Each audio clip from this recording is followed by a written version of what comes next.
It was 6:47 in the morning on October 20th, 1944, and Sergeant Hiroshi Tanaka was kneeling behind his Type 1 anti-tank gun on the outskirts of Palo on the island of Leyte when he put 3 rounds into the same American tank and watched it keep moving. The first round struck the Sherman's front glacis plate at a range of 230 yards. Tanaka saw the impact.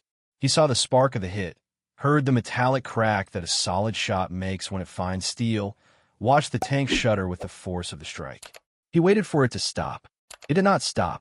He chambered the second round with the disciplined speed of a man who had trained for exactly this moment and fired again.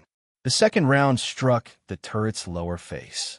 The tank slowed, briefly, for perhaps 2 seconds, and then continued forward. Tanaka fired the third round. It struck the hull's upper plate. The tank fired back. Tanaka survived the engagement by throwing himself into the drainage ditch behind his position as the Sherman's 75mm round destroyed the gun and killed 2 of his crew. He spent the following night writing the most detailed after-action report of his career, a document that his commanding officer read 3 times before forwarding it up the chain of command with a notation that Tanaka had confirmed his ammunition and his range and his aim, and that the conclusion was therefore unavoidable. The American tank had absorbed 3 direct hits from a weapon specifically designed to destroy it, and it had kept moving. If you're watching this for the first time, subscribe and hit the bell. These are the stories that history almost forgot, and we find them every single week. To understand what Tanaka had experienced, and why his report traveled up the Imperial Army's chain of command with the urgency it did, one must understand what the Type 147mm anti-tank gun was supposed to be able to do and what the Sherman tank was supposed to be unable to survive. The Type 1 had been developed in 1941 as Japan's primary dedicated anti-tank weapon, replacing the earlier Type 94 37mm gun that the opening campaigns of the Pacific War had exposed as inadequate against Allied armor of any meaningful thickness. The Type 1 was, at the time of its introduction, a capable weapon. Its 47mm armor-piercing round could penetrate the frontal armor of most Allied tanks then in service at engagement ranges up to 500 meters, and its performance envelope had been calibrated against the specific armor characteristics of the vehicles it was most likely to encounter in the Pacific theater.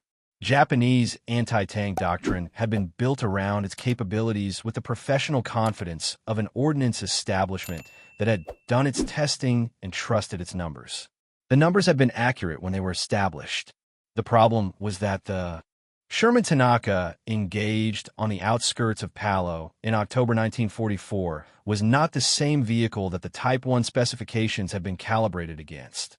It was a vehicle that had been systematically modified, incrementally improved, and progressively hardened through 2 years of operational experience, field modification, and the continuous engineering investment of an industrial establishment whose capacity for iterative improvement had no equivalent in the Pacific theater. The Sherman that crossed Leyte's beaches in October 1944 was, in its survivability profile, a substantially different machine from the Sherman that had fought at Guadalcanal in 1942, and the difference had been made, piece by piece and modification by modification, by an American military system that had listened to its tank crews, documented their losses, identified the vulnerabilities that those losses revealed, and addressed them with the organizational thoroughness of an institution that believed the survival of the men inside the machine was worth the continuous investment required to improve it. The most significant of these modifications concerned the ammunition stowage system, the arrangement of the main gun rounds inside the tank's hull that determined what happened when a penetrating hit reached the interior of the vehicle.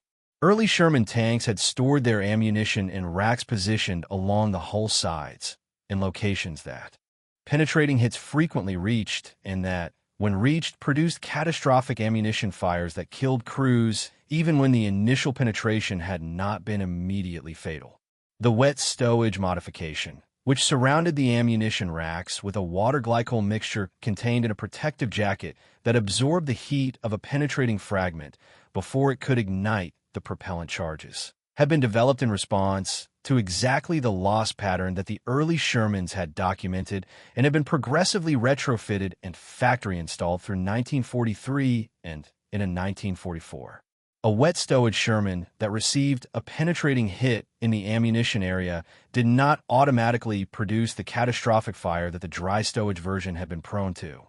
It produced a hit, sometimes a damaging hit, sometimes a fatal hit, but not the automatic crew-killing fire that the early Shermans had died from with such consistency. The additional armor that field units had been welding to their vehicles since the North African campaign represented the second layer of the survivability improvement that Tanaka's rounds had encountered. Spare track links, steel plates cut from destroyed vehicles, sandbags packed against sponson walls.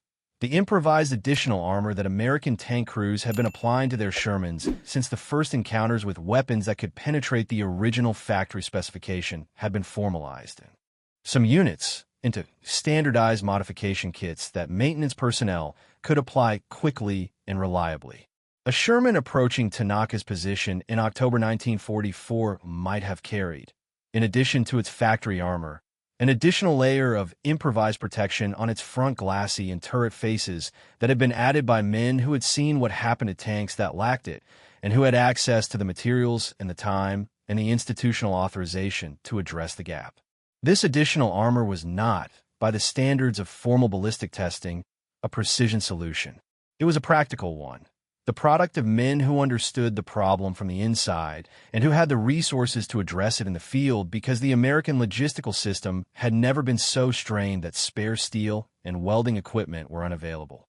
The specific rounds that Tanaka fired had penetrated, by his after-action assessment, the Sherman's armor at 2 of the 3 impact points.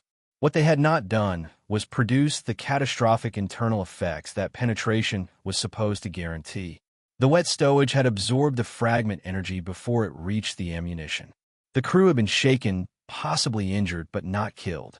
The vehicle's mechanical systems had sustained damage that had momentarily slowed it, but had not stopped it.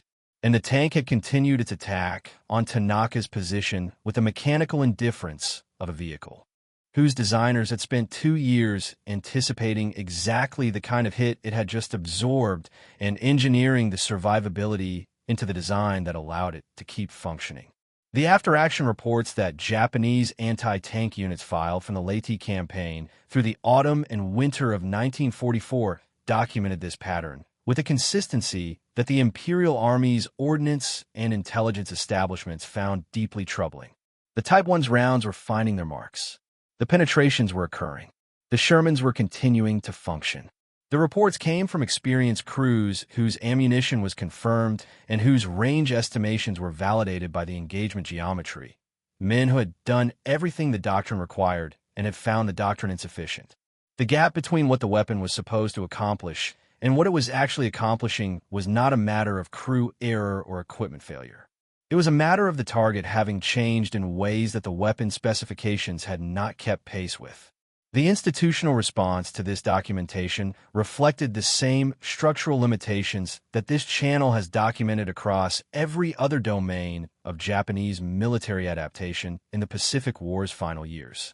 The reports traveled upward through a chain of command that was, by late 1944, operating under the compounded pressures of strategic deterioration, resource exhaustion, and the specific institutional culture that made the honest reporting of bad news a career liability rather than a professional obligation. The ordnance establishments that received the reports could acknowledge the gap, but could not close it, not because the engineering understanding was lacking, but because the industrial capacity to develop and deploy an improved anti-tank weapon on the timeline that the operational situation demanded had been so degraded by American interdiction of Japan's supply chains and manufacturing base that the gap between identifying a problem and producing a solution had stretched to a length that the war's remaining duration would not accommodate. What the Japanese ordnance establishment could not produce, American factories were producing in abundance. The improvements to the Sherman's survivability that Tanaka had encountered on the outskirts of Palo were not exceptional modifications applied to specially selected vehicles. They were standard features of the tanks coming off American production lines in 1944, features that had been developed in response to documented battlefield experience, tested against the specific threat environments that operational analysis had identified, and incorporated into production specifications that applied to every vehicle the factories were building. The wet stowage system was standard. The improved armor specifications were standard. The additional field modifications were. Improved armor specifications were standard. The additional field modifications were available to every maintenance unit in the theater because the materials and the equipment and the trained personnel to apply them were available as a matter of logistical routine rather than exceptional provision. The maintenance crews who had welded the additional armor to Tanaka's specific target, who had worked through the previous night by generator light to add the track links and the steel plate to the glassy face that his rounds had struck, were the same argument as every other expression of American productive depth that this channel has examined. They had the materials because the supply chain had delivered them. They had the equipment because the logistical system had provided it. They had the time because the operational schedule had allowed it and the command culture had prioritized it. And the men inside the tank that absorbed Tanaka's 3 rounds and kept moving were alive because all of these things had happened before the battle started. Because the system behind them had decided, at every level from the ordnance laboratory to the field maintenance bay, that the survival of the men inside the machine was a problem worth solving continuously rather than accepting as a fixed cost of the operational environment. Japanese tank crews and anti-tank gunners who survived the Philippine campaigns and contributed to the post-war oral history record returned repeatedly to the specific psychological experience of watching Shermans absorb hits that should have stopped them. The experience was not simply the experience of a weapon failing to perform as advertised. That was a tactical problem with tactical solutions, however inadequate. It was the experience of a foundational assumption proving wrong in the most immediate and consequential way available. The assumption was that a solid penetrating hit from a dedicated anti-tank weapon was sufficient to stop the vehicle it penetrated.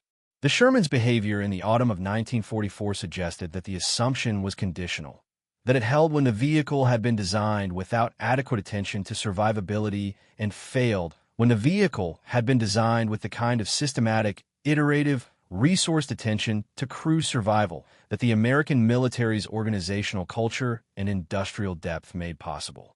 The field ration tin that American tank crews carried in their stowage bins, present in quantities that reflected a supply system whose depth had not been broken by 4 years of global war, was in this sense the same argument as the wet stowage system and the additional armor and the maintenance crews working by generator light.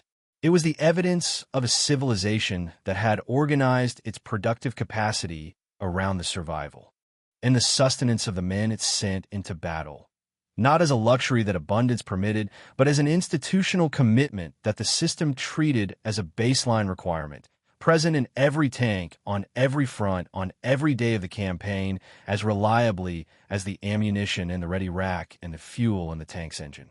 The war moved through Leyte and into Luzon and toward the home islands that American planning was already preparing to assault when the bombs of August 1945 ended it. The Shermans that had absorbed Tanaka's rounds on the outskirts of Palo were still running when the campaign ended, repaired, maintained, improved again by the continuous process that the American military's organizational culture applied to every piece of equipment whose performance the operational situation revealed as capable of betterment.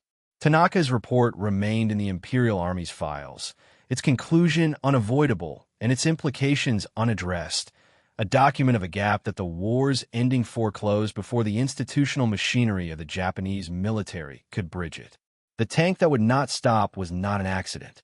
It was a decision, made in ordnance laboratories and production facilities and field maintenance bays and command offices at every level of the American military establishment, that the men inside it were worth the investment required to keep them alive.